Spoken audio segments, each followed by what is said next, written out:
So, Krish, I wanted to make sure that we gave listeners 5 tips right now that they can use to grow their revenue that they Oh could man. take. Can we, Oh man. do we have Five enough tips. time to do that?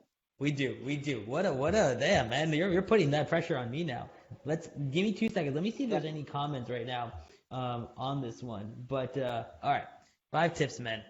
Let's do it. Do you want to go 1-1-1-1, or you want to do 5 each? Yeah. How much time we got? We have about 5 minutes. All right. Let's do one each and see if we run out. All right, let's do it. Let's do it. Okay. You can start. You're the guest. All right. So I think the number one thing that nurse practitioners can do right now is when their patients leave, if that patient requires a follow-up visit, to schedule it before they leave your office. Don't put that burden on your patient to call back after they leave to schedule that appointment. Schedule it as they are leaving the office. That is a huge opportunity to keep that patient in your patient base if it requires them to come back right away. That's phenomenal advice. In fact, my advice would be to go ahead and put yourself in your patient's shoes and think about the problems, or rather, if you have a practice, look at some of your old notes and see the 5 most common ailments your patients have. Write a 750 blog post about each of them. And if you can't do that, record a video of 3 minutes for each of these ailments and then transcribe it. And right there, you now have content to share on every single social channel. Exactly. And I think, correct me if I'm wrong, Krish, but there's an app out there, I think it's called Hootsuite, that you can post your content there and it'll distribute it to all your different media. Yeah, there's 20 of those applications now. Hootsuite's one of them. Buffer's another one. Yeah. Planable is out there. Meet Edgar is another one. Like, there's so many. There's tons. So don't feel like you got to spend a lot of time bouncing around to different social media outlets. You can just go to one. Third? I think, so that's it. Yeah, that's a great one. I think the next one, and you touched on it, is for your new patients, making sure that you wow them after they leave your office. So that's doing one of 2 things.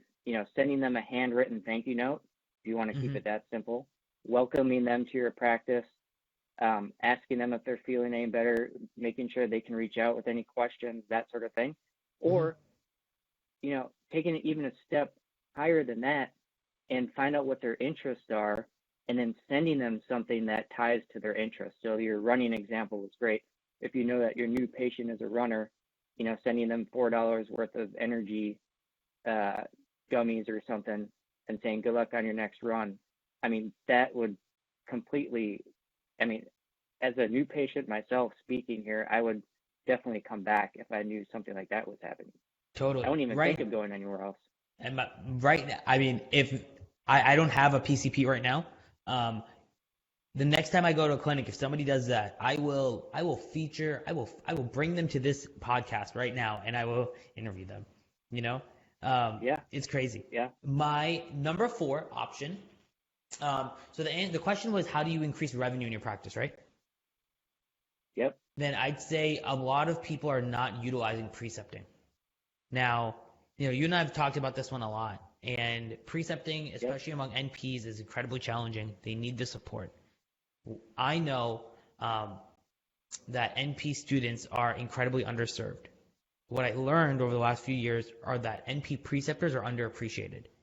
So being compensated is I'm going to be honest, it's a right at this point. The fact that if they're not is ridiculous. Every other healthcare provider is, period.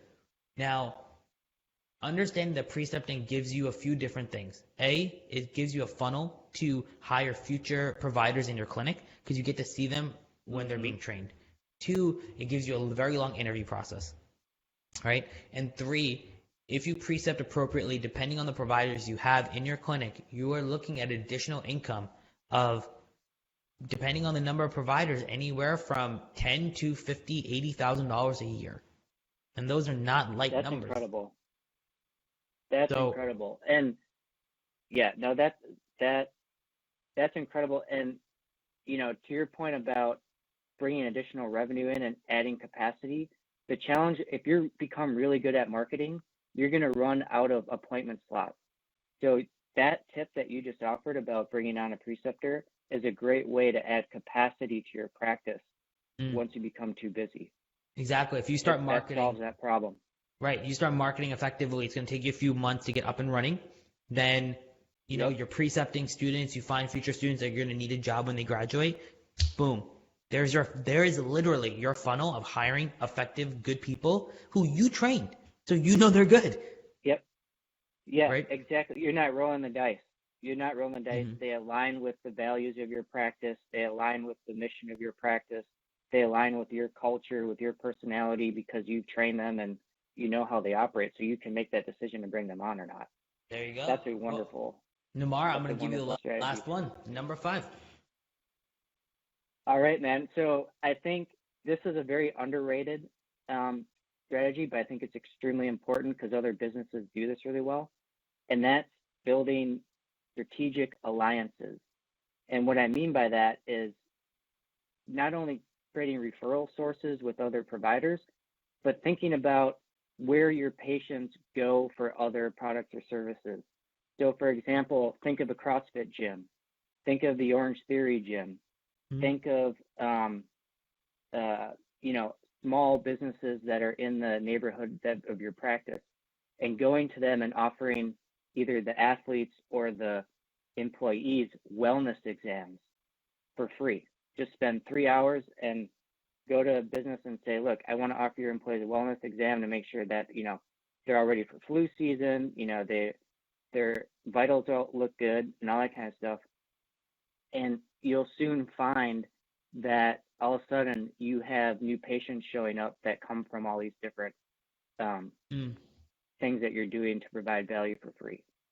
So thinking outside of your business and thinking about businesses that are adjacent to yours, or, to your practice, and that serve the patient base that you want to bring into your own practice. 1,000%. And it doesn't stop at just, going to do those, seeking adjacent businesses for alliances. It's also for content. Because I'll tell you right now, right, all your patients probably need some advice eating better. Go get a dietitian, a nutritionist, have them do a 3-minute video, right? Do a 3-minute video for them. All your patients need to go to the dentist, eye doctor. Like it just those, and the way you said it is so perfect. Adjacent alliances, adjacent industries. Adjacent industries. And if you want to take it a step further, what you could do is once you have a patient base that you email regularly to, like for content or to offer them something special that you're providing in your practice, a service or something, you can swap email lists with that adjacent provider. So you can say, hey, dentist, Dr. So-and-so, can I email your patients with an offer to come in for a wellness visit?